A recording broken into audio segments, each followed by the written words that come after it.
Okay, I'm sorry. I was almost done with chapter 25 and I got cut off by my memory, my phone memory. Procula made it her responsibility to keep their day as full as possible. Aside from gladiatorial shows, which they loathed and avoided, there were the races, the theater, and many social engagements. Of greater interest to Pilate were the lectures of visiting Greek philosophers or public readings by Roman authors of the Silver Age. He now read more than ever, and he was even able to gratify his political susceptibilities by regular visits to the Senate, where, as an ex-office holder, he had the perennial privilege of observing. Periodically, various officials in Claudius' bureaucracy consulted him on Eastern affairs, since Pilate was considered a resource person for questions affecting Syria and Palestine. Once Claudius himself called Pilate to the Palatine for a conference. It concerned, of all people, King Herod Agrippa. Claudius laid before Pilate a map of Jerusalem and studied it for some moments.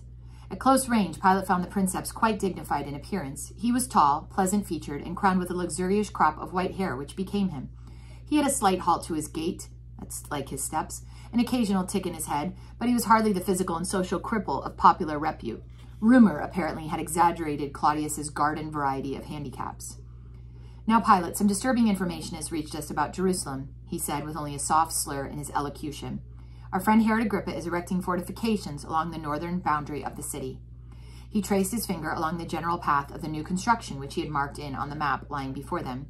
You should know the city, Pilate. Does this new wall have any, shall we say, military implications? Possibly, Princeps, Pilate admitted. But the question is one of motivation. Which enemy would Agrippa wish to hold off? Certainly not the Rome which gave him his throne. Parthia? Only a remote possibility. And Aretas of Arabia is dead now. Pilate studied the map further.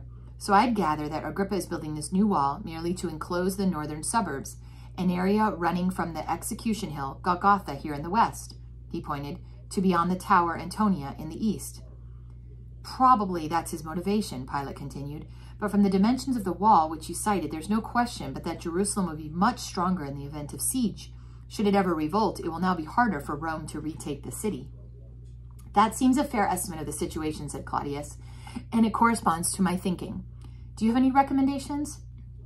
You know Agrippa far better than I, Princeps. Undoubtedly, he's loyal to Rome. At the same time, it might be well to have the governor of Syria make inquiries. He already has. It was Marsus who first alerted me to the wall. He's even more concerned than you.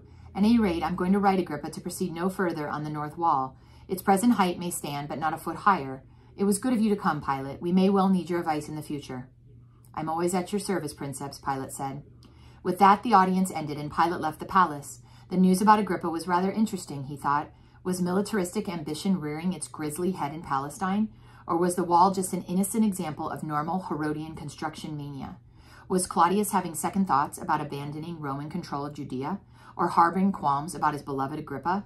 The endless fascination of politics.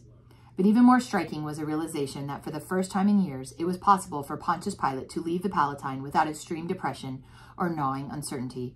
Rome was returning to respectability. And that is the end of chapter 25. And I know that was a short little section, but there you go.